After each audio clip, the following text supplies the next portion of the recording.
Hey everyone, welcome to tonight's Gym Talks. I just want to talk tonight a bit about the lifetime value of a customer, of a seller. Actually, let's look at a seller. So first of all, when looking at what the value of a customer, again, a general term for your buyers and sellers, I guess, is a customer. But if you look at the lifetime value, everyone's always thinking, that if you spend X number of dollars, you expect to get X number of dollars plus back on your investment, so you can calculate your return on investment.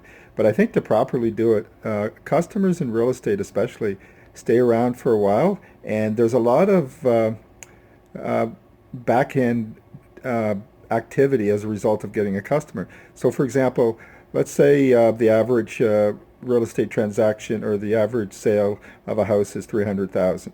And the average commission is about 5%. So what I do is after you split that with the listing agent or the selling agent, whichever one that you're not, so that's 2.5%, and then there's broker fees. So I estimate about 2% is what you would get from a transaction. So let's say that's 300,000. So that's $6,000 that you're going to get on commission. So that's for that one transaction, though, right? So, and if that's a seller, which is what I always recommend that you go after, you should always be marketing against sellers, because what happens, those sellers will also become buyers for the most part, unless they're moving out. But let's just assume that they don't. Okay, so there's another $6,000. Again, just keeping that house price estimate. So that's $12,000 just on that one client. And then what's the average lifetime or the average time somebody owns a home is about 9 years. So depending on their age, they may do another transaction in 9 years. And if you're really good, or if you're good and people like dealing with you, which is what you should be, because obviously, this is your business, this is your livelihood, there's usually at least two recommendations outside of uh, um, that particular person that you've recruited or that you've done the transaction for, from uh, that one lead or that one sale. So now you've got two or three transactions from the initial person. You got two referrals, and then a lot of these people actually have families. So now you've got two or three transactions there. I was reading, and I think the estimate was on a $6,000 one-time commission. It works out to be about $30,000 that you actually will be getting from that one person in referrals and in repeat business. And again, this is all predicated on the fact that you're doing a good job and that people are open to referring you and open to using you again on a transaction. So really, if you're looking at the cost of obtaining that customer, if you're spending $2,000 or $3,000 to get a customer, don't look at it as trying to make that return on your investment on the initial sale or on the initial transaction.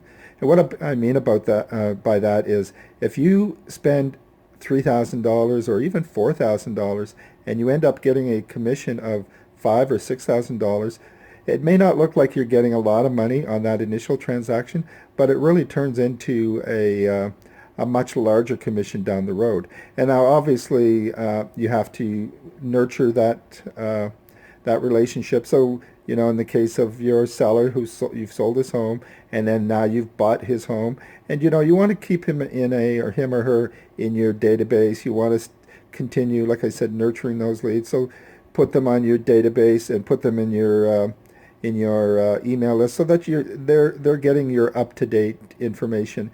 And by up-to-date information, you should have a long-term email campaign to manage your leads over time. And that's things like putting out various activities or various events that are happening in your neighborhood, in your community, things that are happening with the real estate market. Because you never know. I mean, if there are certain things in the real estate market, it may incent people to want to buy or sell their property. There may be a new development. And then another one is, mortgage rates. Maybe there might be a change in mortgage rates and people were thinking about changing their situation. So there's a number of things that you could post for people to find out about for that people would be interested in, that they would want to follow you on. So don't just think of your transaction as this one person selling their home and then they're going away and you're never going to see them again. The long term, uh, the long term value of your customer, as I said, it can be anywhere up to $30,000. Again, based on that initial transaction of $300,000.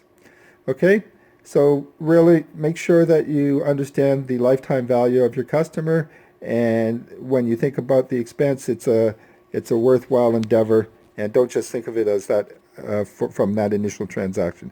Thanks very much, and good night.